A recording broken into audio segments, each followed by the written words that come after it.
Ever since I've started collecting model trains, I've been an HO scale man.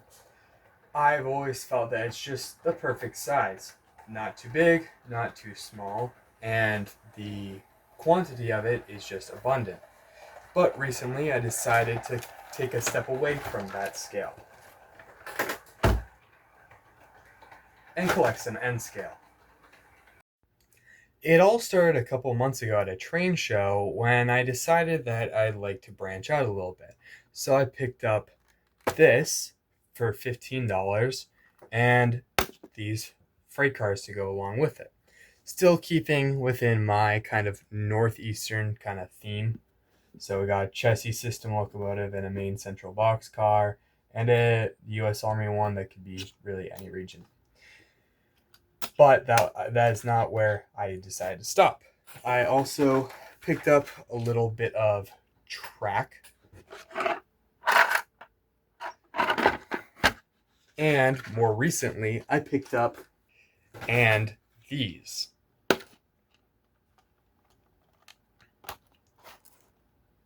And most importantly of all, what I showed in the intro, this.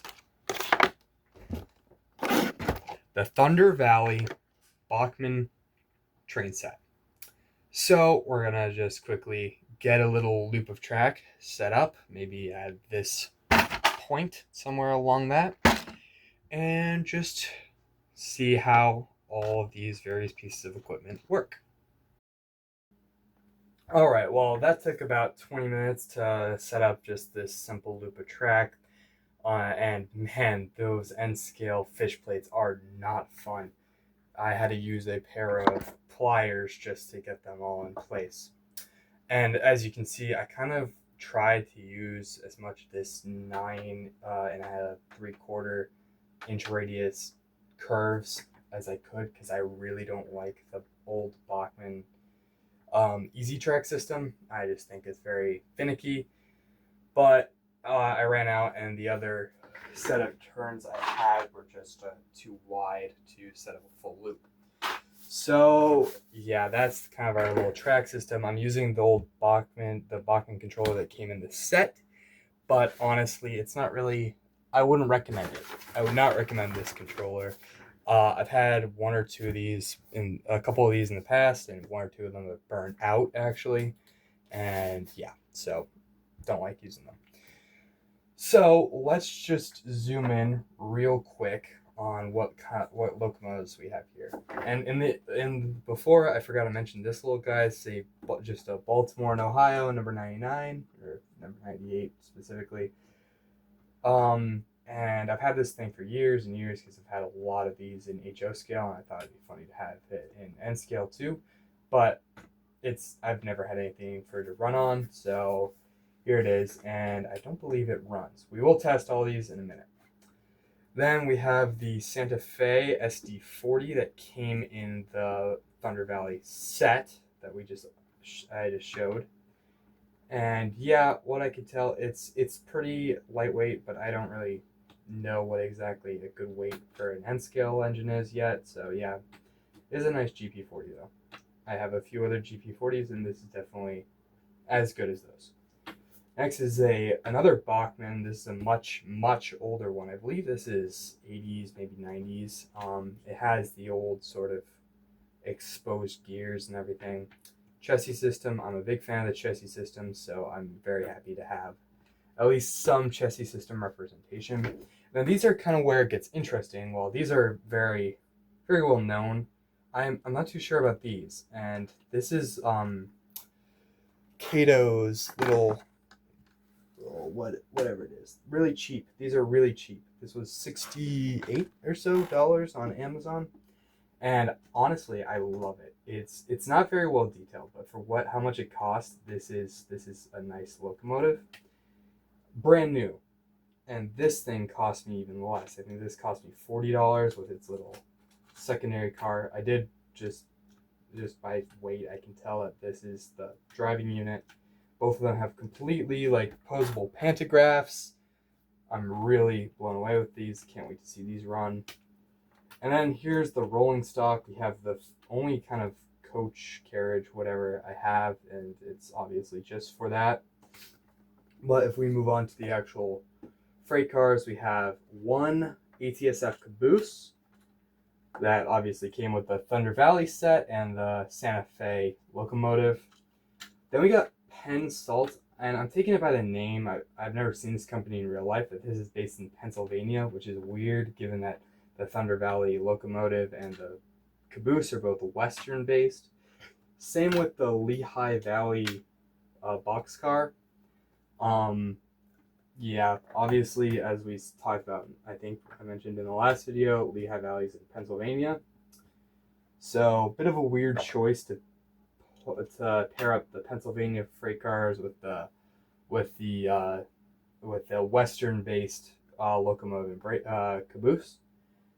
Besides that, we also have the U.S. Army and the main central boxcars I mentioned before. The main central one is the only one fitted with the old style of coupler, but the chassis system locomotive and both of the Cato pocket rocket things, they are also fitted with the old style coupler. And the last two things are this kind of open freight car that came with the electric engine, and this. Now, I'm assuming this is some sort of Japanese stock. I'm not exactly sure what it is. If you know, please let me know in the comments. But yeah, this is the extent of the collection so far. So let's just test everything and get it running, see how it all works. Alright, so to start off with, we're just going to start off with the Baltimore and Ohio 040, which is actually my only steam engine, I just realized that, and turning it up on the controller, that's full power, absolutely nothing. I wasn't really expecting anything besides this, but you know, it is a shame. Alright, let's bring the controller back down to 0 and test out the GP40. Hopefully, this is brand new. So this should be a little bit more lively. And there you go, it is. Although it is a bit slow. It is a bit slow, but you know what? It's a freight locomotive. This is fine. This is a nice sort of starter locomotive. The entire set cost me $90. I once again got it in that sale when my hobby shop went out of business, like I mentioned in the last episode, or last video. So yeah, lovely Santa Fe GP40. Alright, up next, it might be a little skittish. This is the only one I've actually seen run before, and it's giving nothing right now. Hold on.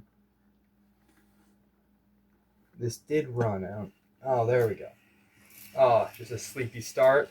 Alright, not bad, not terrible.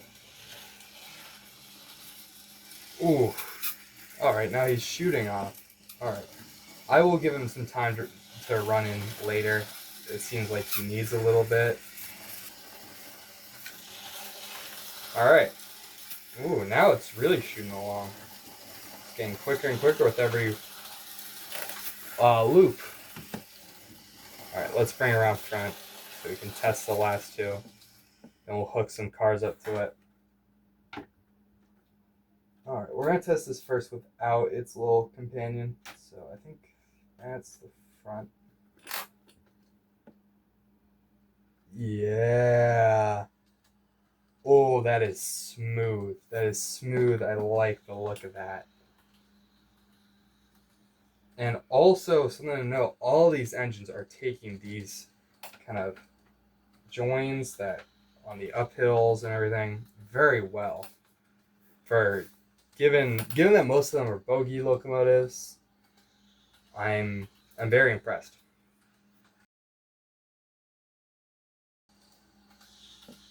Let's see how fast it can go.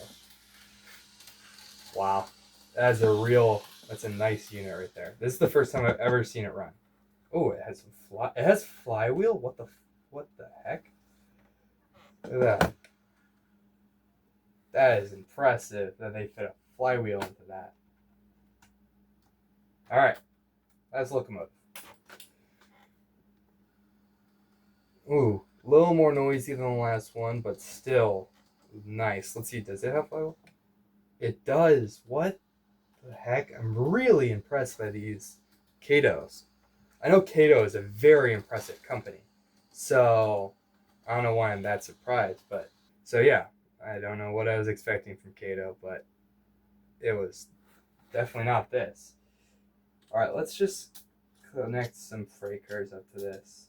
Let's connect both the Japanese freight cars and the main central because it's the only one that has the same coupling. See how these guys run. It's mainly the stock I'm worried about on those, on those edges. Maybe some of these need their wheels popped back into place. I'm not exactly sure. But the Japanese stock is not running good. It's already off the rails. But it re-railed this off of the points. But it keeps coming off the rails. Alright. Let's run the whole Thunder Valley set. It actually took a bit of struggling with these guys because the couplers are definitely not the greatest in the world. So yeah. Oh, the cat wants in on the video. Yeah, I wasn't really expecting too much from these, honestly. If you couldn't see that just derailed.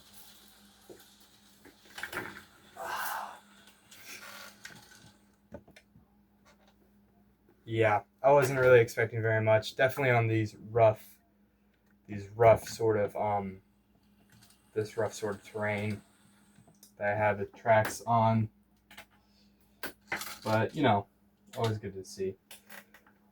Definitely a lot of these box cars and all this rolling stock really it's very light. These are pretty heavy for their weight. They're decent at least.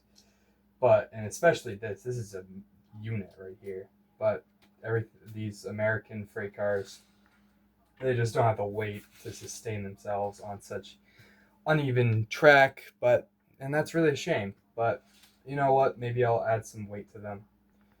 Alright, so let's just see. Just to end off the video, we'll see these two run together.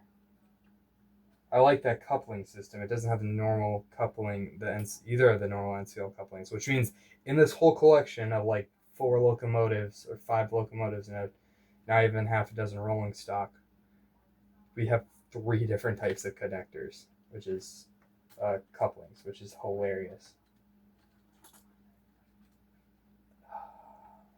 All right. Oh, wheels were derailed. All right, let's run it the opposite direction. And there you go. Let's see if I can run a train on the outside too. It doesn't want to wake up. Damn, I'm shaking the wires loose. That's why. Oh, there we go.